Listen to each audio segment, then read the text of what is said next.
Dr. Harish, I'm a consultant laparoscopic surgeon and surgical gastroenterologist. I'm the founder and director of HIMAS. So today I'm going to discuss about thyroid disease. So thyroid is a gland which is situated in the neck. So thyroid has its own function, like it maintains the basic metabolic rate. For all the energy which is produced by the food, it is metabolized and releasing an energy that is regulated by thyroid hormone.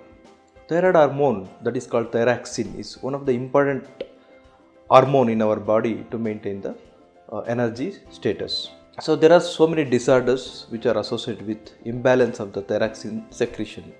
Those are called hypothyroidism and hyperthyroidism. In hypothyroidism, the patient will have excessive weight gain, lethargy, weakness, some neurological symptoms. The patient will have a depression, and in a female patient, they will have a oligomenorrhea. Sometimes the patient may present with a swelling in the neck region. So the features of hyperthyroidism: if the thyroxine level is increased in the body due to oversecretion from the thyroid gland, the patient will have so many other symptoms like excessive weight loss, diarrhea, irritability, anxiety, excessive sweating, sleepless nights. The patient will be usually anxious. So these are the symptoms of hyperthyroidism. Usually for all the hypothyroidism and hyperthyroidism, the treatment is very simple.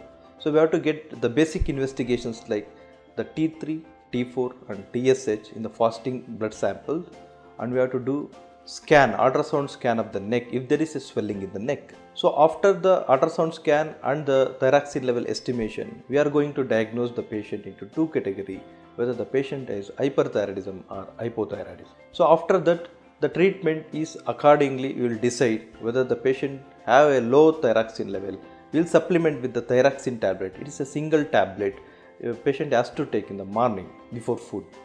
If the patient has hyperthyroidism, there are so many other drugs which can control the thyroxine secretion from the thyroid gland.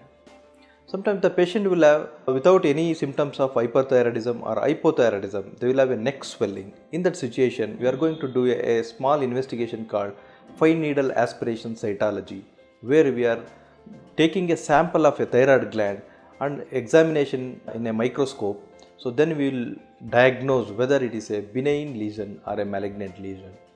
If the swelling is too much and it has some obstructive symptoms, like if the patient has excessive symptoms of difficulty in eating and there is a change in the voice, and if the swelling is increased in size, we are going to do a simple surgery that is called thyroidectomy.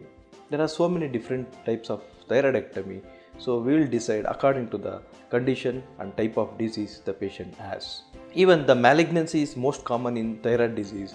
If the gland is enlarged in size and it is long-standing thyroid swelling in the neck, the patient usually come with some type of obstructive symptom. In that type of situations, we have to diagnose, we have to keep in mind the malignancy is one of the differential diagnoses. In that type of, depends on the stage of the disease, we are going to treat with radiotherapy or surgery or iodine ablation therapies.